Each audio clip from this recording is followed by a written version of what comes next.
So, what's up, everybody? This is Afro Abroad Podcast, and I am your host. I'll go by Joseph. And for the most part, this YouTube channel is about the experience of a black man living abroad. I lived in Asia for 7 years, 5 in China, 2.5 in Vietnam. And I've been wanting to make an actual video for like a while now, but I've been procrastinating. I've been putting it off. And finally, this video right here, it finally pushed me to really do it because it's a lot of things that have pissed me off while I lived in Vietnam, which I don't live there anymore. Okay? And I really want to give a viewpoint that's a lot more nuanced than most people, because a lot of people, they just post videos and they just say X country's racist or this country's racist, or you'll deal with that. And it's a lot more nuanced. And I also think that racism in whether it's China or Vietnam or Korea or Singapore or Taiwan or wherever in East and Southeast Asia, it varies in severity by country and also frequency. That's the most important part. And this video was mostly about the sheer amount of power that white people have in Vietnam compared to China or Korea or Singapore or even Malaysia. No one really talks about the sheer amount of power that white people have in Vietnam. And this video right here, it's about an American guy who got deported from China for smoking weed. I'm gonna skip around, but we're gonna start off right here. And he says how it happens. I'm gonna stop every so often in between. How did you end up in Vietnam? I think it was somewhere around Thanksgiving back home. I had a French friend back in China, in the city I was living. And he came over and we were smoking some weed in my apartment. And next thing you know, there's a knock on my door, which is weird because no one ever knocked on my door. And I go to answer it, and it's plainclothes police. And the guy has a gun in his hand. A little small, like, you think a little Beretta, okay? I only know that because my dad actually owns one. And they see the gun and the badge, they're wearing badges around their neck, you know. They basically force their way into my house. Not violently, but they basically tell me to open the door. And they come in, and that's the beginning. You know, they search bags and stuff, and they find some weed, and they require us to piss test.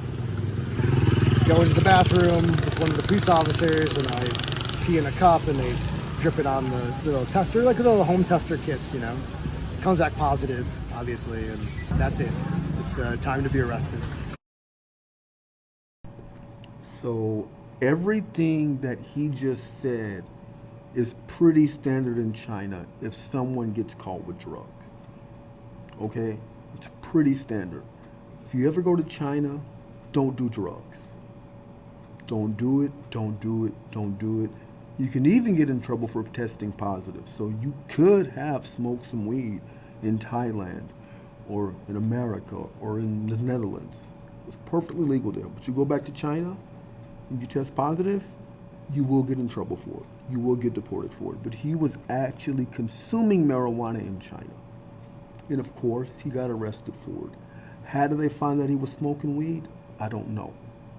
Maybe some random person in an apartment nearby, they smelled something weird and they called the police. Because people in China and Vietnam will call the police if they see foreigners going into a building.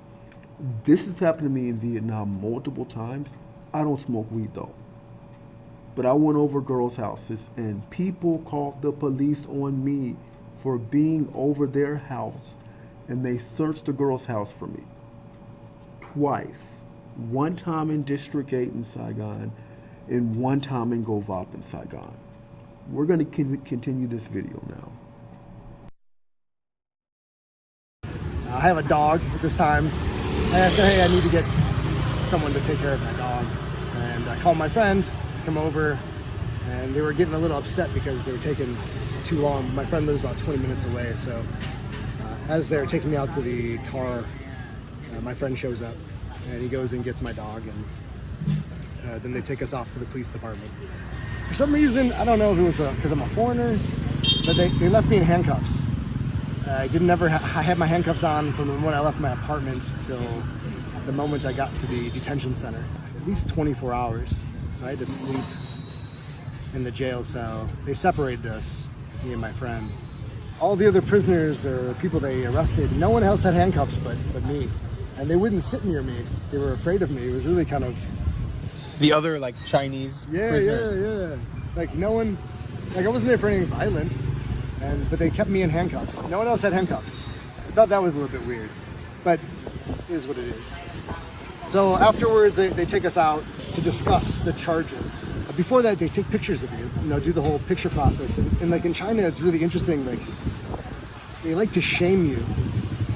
So like anything they find in your place, like if there was like weed or whatever the contraband is, they have you like point at it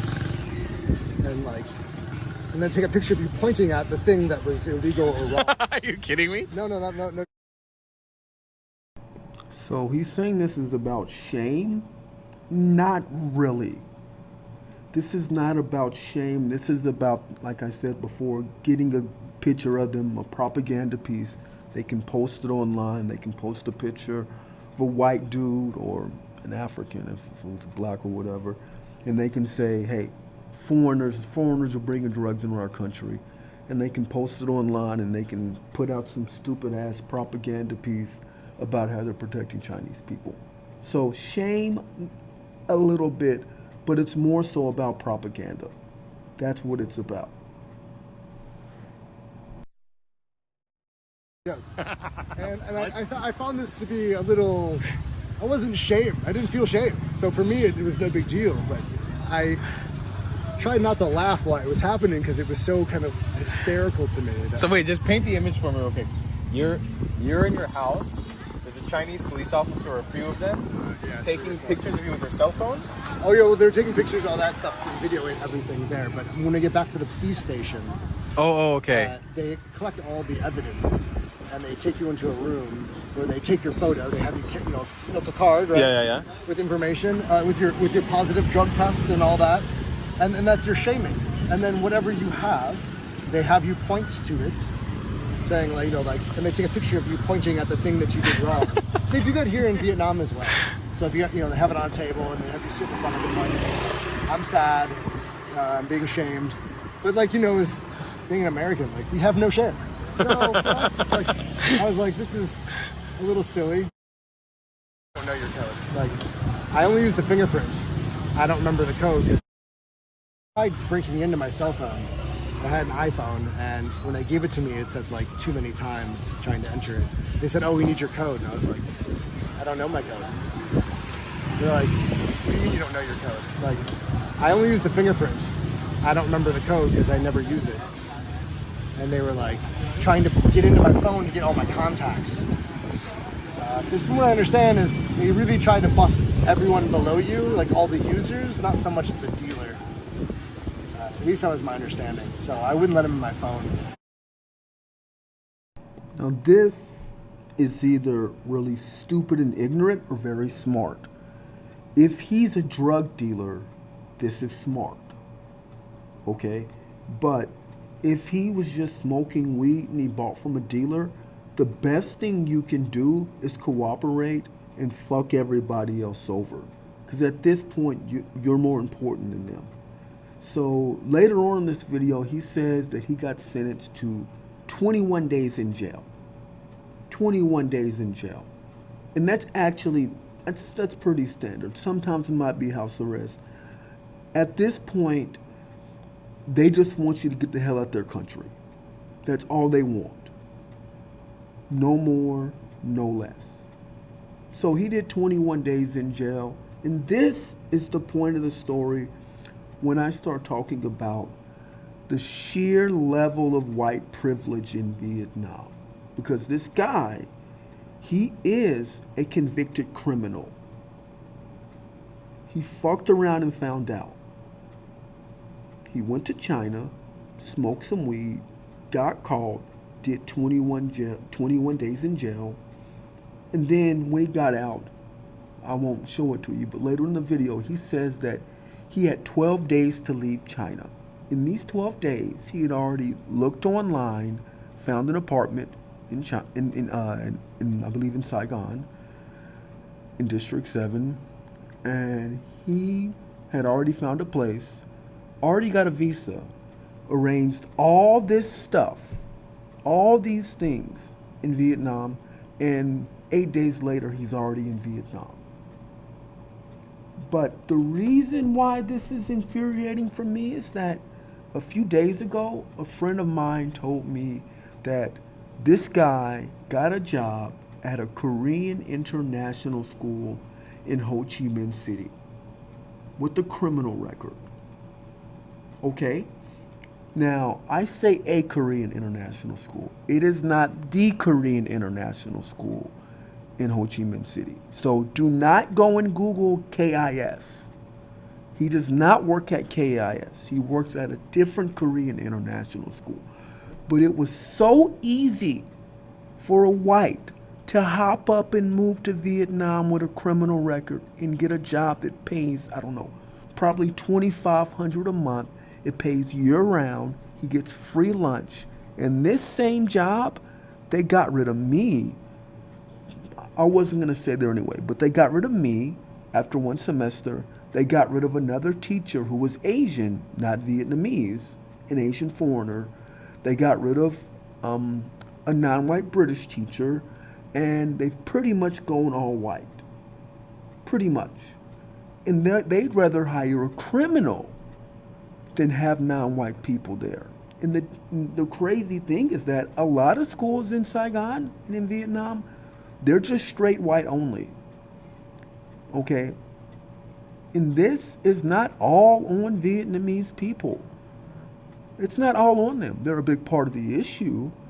The real issue is giving white people the amount of power that they have in Vietnam. That's for another story.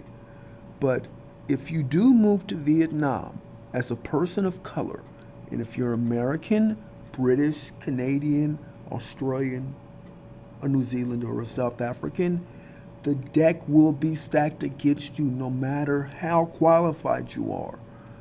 I've taught for 7 years, and I have a U.S. teaching certificate, and it's a ton of schools, a ton of bilingual and international schools that would never give me the time of day. And this is not true for China. It is not true for Korea. It is not true for Singapore or Hong Kong, Taiwan, or Japan. There are way more schools in these other countries in East Asia that will give a brother or sister a fair shake. They will give a Chinese Canadian a fair shake. They will give an Arab Brit a fair shake. They'll give an Aboriginal Australian a fair shake. They'll give an South African of any race a fair shake. But in Vietnam, these schools are few and far in between. A friend of mine, she's mixed. She has an MBA, American, and a PGCE, and she had schools tell her no, she wasn't qualified, that she needed a PhD when these schools just hired a bunch of whites who have a bachelor's degree or no degree at all. So this is what you're coming up against. Half of it is Viets, but at a lot of these bilingual and international schools, you have a bunch of white managers who, if they see a brother or sister show up with a degree, with a bachelor's or a master's, they'll just make an excuse and say you're not qualified. And this is just one facet, just one part of it that makes living in Vietnam a damn nightmare if you were black, or if you're brown, or anything but white, really. White people really have that much power. They have power from Viets wanting them. They have power from being the management at English centers. Whenever they will dock your hours if you aren't white, and they will go out and have preference for Irish people, or for their own people, or preference for Germans, or preference for Brits, but it's only white that they're having preference for in hours. And back on the subject of the bilingual schools, like in international schools, it's just so many of them One of them is actually Penn American School. Whenever they're really only gonna go for euros. Especially like if you're black and you have a master's degree or U.S. cert, or if you have experience in management, they're not going to give you the time of day because you will take their job. An educated black man or black woman or Asian American woman, you are a big threat to them. This is a big problem. So a lot of the times you might look online and you might look at videos when they're talking about, oh, black in Vietnam, nobody's here racist. What was the other one? God, oh, living in Vietnam is like having white privilege. There's a sister that said this. I believe she was Australian, and it's actually on the black experience in Japan. A lot of these people are misrepresenting it. And it really sucks that it's coming from other black people. Because the worst thing you want to do is to look at someone and just outright lie to them about the experience they may have. You want people to be prepared about where they're going to move to. And that is a big reason why I'm making this video and I started this channel, because I was stuck in Vietnam for 2.5 years during COVID, and I couldn't even leave. And I'm getting job offers from China, offering me good salaries, from Korea, in Hong Kong, and they're asking me, well, we wish you could come here, but you can't come because of COVID.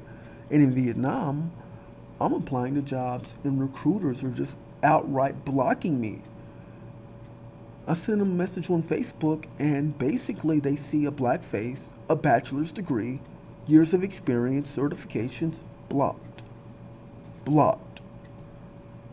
So for any brother or sister thinking about moving to Vietnam, seriously consider it.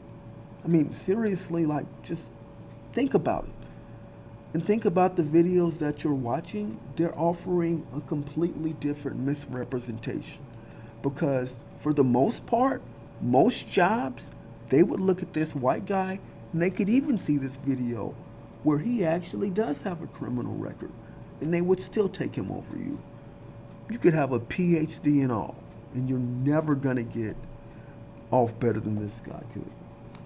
I'm gonna end this with saying a pretty damn geeky quote. White people have more power in Vietnam than the white Power Ranger has. Stay safe, brothers and sisters.